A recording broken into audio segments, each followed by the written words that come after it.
as now. We made it. Bruised, maybe, but not broken. On behalf of the graduating class, allow me to say this. We didn't walk this path alone. And while we focus on the achievement, let us not forget to honor the ones behind our becoming. To God Almighty, thank you for being our constant source of strength and grace. For every step we took and for every moment we thought we couldn't go on, you were there. This victory is yours before it is ours. To our beloved alma mater, the University of the Sejas, thank you for being our hope and our training ground. For the lessons inside and beyond the classroom, and for the countless opportunities that shape us. We promise to honor your legacy by becoming not just successful graduates, but responsible citizens who give back and uplift others just as how you uplifted us. To our teachers who stayed beyond the hours they were paid for, who taught with patience even when exhaustion clawed at them. Thank you, ma'am and sir.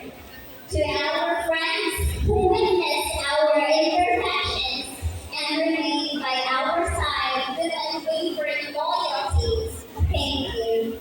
And to our families, whether loud in their praise or quiet in their sacrifices, thank you. Support doesn't always come wrapped in ribbons or loud applause.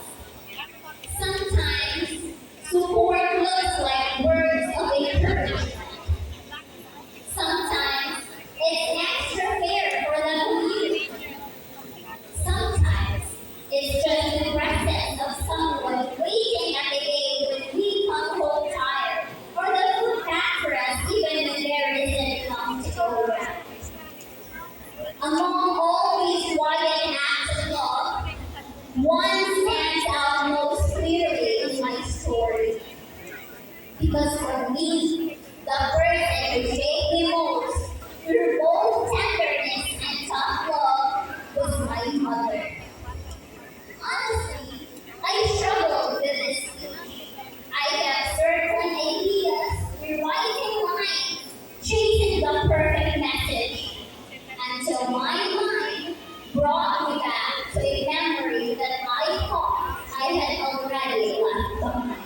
Do you want to hear the story, graduates? I was in fifth grade back then. That year, I was the first honor of my class. You'd like to think that the day began with joy, right? But no, it started with a cry. The sun hadn't even fully risen. I was still in my sleepwear, eyes barely open, when my mother stormed into the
My mind went blank.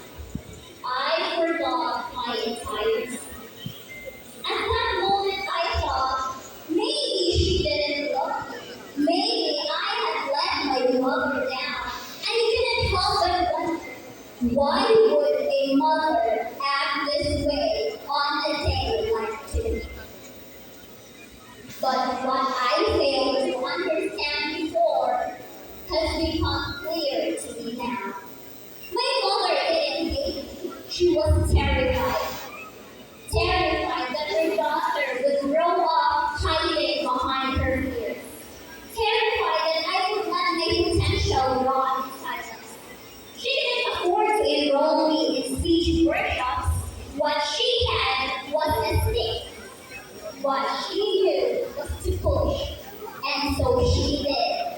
In the only way she knew how. Every school event, whether it's a big one or just a simple nutrition month culmination, my mother would beg my teacher, let her speak, ma'am. Let her stand on stage. Force her to talk, even if she cried. And I cried. Every single time. But years later, that same girl who was once too afraid to speak, too ashamed to be seen, now stands before you giving a speech. Because sometimes growth doesn't begin with applause. Sometimes it begins with bruises. And in a strange, honest way, I thank my mother for it. To be clear, I fantasize great parenting, but I also cannot deny this. Her fire built my courage, and her force carved out a voice I didn't know I had. And I know I am not alone. Some of you were raised by grandparents who sacrificed their meals so you could eat more. Some of you studied in the dark because the electric bill hadn't been paid. Some of you held back tears during class because home wasn't always easy.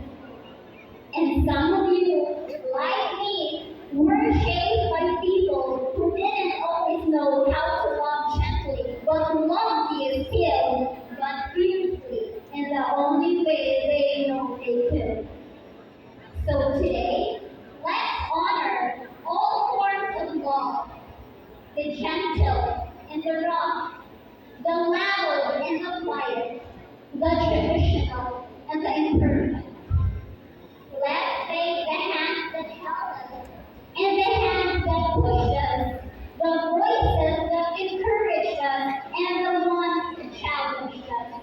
Because whether it came in the form of a lovely tap, a silent prayer, an allowance or a hug, or even just someone saying you love me, those were the hands that molded us. So to our parents, thank you for the countless moments of discipline and guidance. Through those first hands and heartfelt conversations, we didn't just learn when we were wrong. We learned that we were always capable of becoming better.